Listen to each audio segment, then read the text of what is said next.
The sky was a dull shade of gray that morning, as though even the heavens grieved. The military cemetery stretched endlessly, rows upon rows of white headstones, gleaming faintly beneath a thin veil of mist. A slow procession of black cars rolled past the iron gates, their polished surfaces reflecting a somber world. Inside, officers in crisp uniforms stood in perfect formation, medals shining on their chests, their faces fixed in solemn dignity. Outside the gate, Thomas Hale stood alone. He was thin and stooped, his shoulders bent beneath the weight of years, and memories heavier still. His faded overcoat hung loosely from his frame, and in his trembling hands he carried a small, weathered flag folded neatly into a triangle. The fabric was frayed at the edges, its once vivid colors dimmed by time. He had walked 3 miles to get there. His cane sank slightly into the damp earth with every step, and his knees ached with the effort. Yet he didn't complain. Not today. It was General Marcus Donovan's funeral, the man Thomas had once followed through mud, blood, and terror. The man who had pulled him out of the fire when everyone else had run.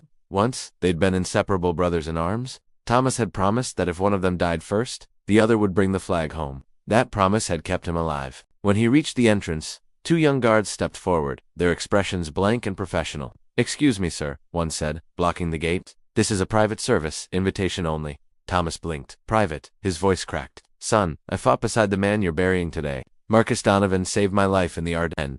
I'm not here to cause trouble, I only wish to pay my respects." The younger guard exchanged a glance with his partner. "I'm sorry, sir, but we have orders. If you don't have an invitation, you can't enter." Thomas's eyes dimmed, confusion giving way to disbelief. "An invitation?" he repeated softly. "To say goodbye to my friend." Around them, guests arrived, officers, widows, politicians, journalists. They passed through the gates without question. A few glanced at Thomas, whispering to one another about the frail old man at the gate. He straightened his back as best he could, clutching the flag tighter. "I made him a promise," he said quietly, "and I intend to keep it." The guards didn't move. One looked almost sorry. The other avoided his eyes. The chill wind rustled through the trees, carrying the faint sound of the military band tuning its instruments. Inside, the ceremony was beginning. Thomas took a step back. For a moment he thought of turning away, of giving up, going home, letting the world forget one more old soldier. But he stayed. His heart ached, not from rejection but from the cruel realization that time had erased the value of sacrifice. He whispered to himself, "You always said I was stubborn, Marcus. Guess you were right." And there, at the gate that divided memory from honor, Thomas Hale waited an uninvited ghost at the edge of history. The chill seeped deeper as Thomas Hale stood outside the cemetery gate, motionless except for the faint tremor in his hands. The guards had returned to their posts, whispering occasionally, but no one spoke to him again. To them, he was just another old man with a story, one of many who claimed to know a hero. But as Thomas stared through the bars, watching the ceremonial flags ripple in the cold wind, his mind drifted back decades to a time when the air smelled of gunpowder instead of polished brass. He could almost hear it again. The crack of rifles, the roar of artillery, the cries of the wounded.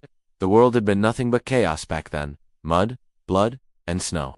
He was 22, frightened, half-starved, and praying for dawn. And beside him, barking orders through the haze, had been Captain Marcus Donovan, not the towering general the world now mourned, but a young man with dirt on his face and courage in his eyes. Thomas remembered that night near the Ardennes forest. Their unit was pinned down, surrounded by enemy fire. The radio was dead, the ammunition low. He'd been hit in the leg by shrapnel, unable to move, watching the dark shapes closing in. "Leave me," Thomas had gasped. Donovan had snarled back, "Not a chance." And then, through smoke and chaos, he'd carried Thomas on his back for miles, staggering through gunfire, refusing to stop. When they finally reached safety, both men collapsed in the snow. Donovan had smiled faintly, blood dripping from his arm. "When this is over," he had said, "we'll share a drink and burn this damn flag." Thomas had laughed, a sound half sob, half relief, and pulled the small flag from his pocket. "Not burn it," he'd said. "We'll keep it. Whoever goes first, the other brings it home." It had been a foolish promise made by boys pretending to be men, but for Thomas, it became sacred. Years passed. Donovan rose quickly through the ranks. Captain, Colonel, General. His name filled newspapers. His speeches echoed in parades. Thomas had tried to write to him, but the letters always came back marked return to sender.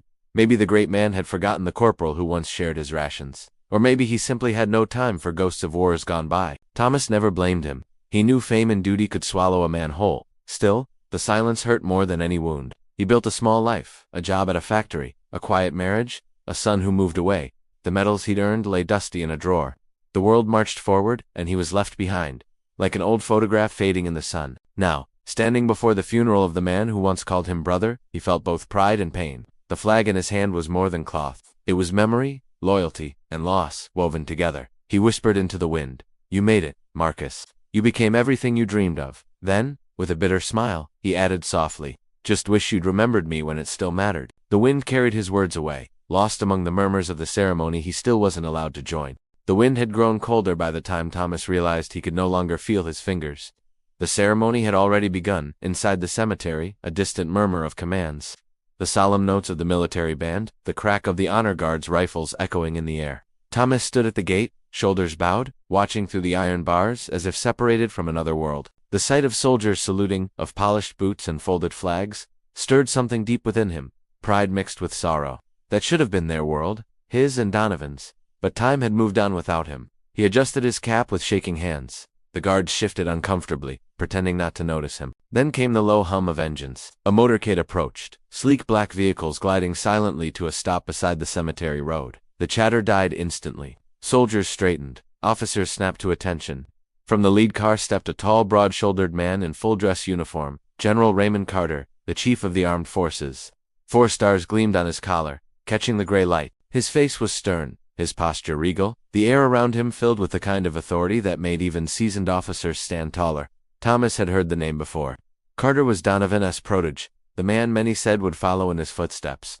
The general walked slowly toward the gathered ranks, returning salutes with crisp precision. But as he passed, his gaze caught on the movement at the gate, the frail figure of Thomas Hale, still standing outside. He frowned. What's going on there? He asked the nearest guard. The young soldier stiffened. Sir, that man tried to enter without authorization. Says he knew General Donovan, but he's not on the guest list. Carter turned his head fully, studying the old man through the bars. Something in Thomas's face, the sharp cheekbones, the weary eyes, the way he held that tattered flag, stirred a flicker of recognition.